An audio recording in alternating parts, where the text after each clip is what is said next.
अस्सलाम वालेकुम। Hello, hello जी, hello. अस्सलाम वालेकुम अस्सलाम। सर की हाल है ठीक हो। जी अपना नाम दसो। मिर्जा रशीद दे कसूर तो बात कर रहे हैं जनाब। अच्छा जी, मिर्ज़ा साहब मौजू ते गल करो, की कहोगे?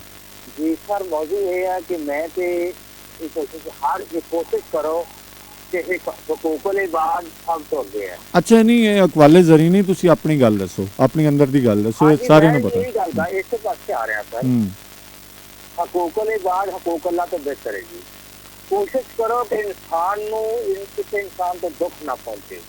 अगर तुसी बजाते खुद मैं कोशिश करांगा कि अच्छा मेरी तरफों किसी भी इंसान को दुख ना पहुंचे ठीक है। ते इंशाअल्लाह हर इंसान की कोशिश होवे हम्म। कि हर इंसान का अंदर साफ हो जाएगा।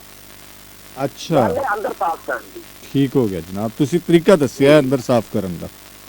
जी मतलब तुसी तरीका दस दित्ता अंदर साफ करन दा। हाँ जी तरीका है कि बजाते खुद साफ करो तो मैं किसी को तकलीफ नहीं देनी। चलो खैर हो गए, हाँ सलामत जी रहो, खुश रहो, आबाद रहो जी, बहुत हाँ मेहरबानी। भाई अल्लाह हाफिज। अल्लाह हाफिज़ जी।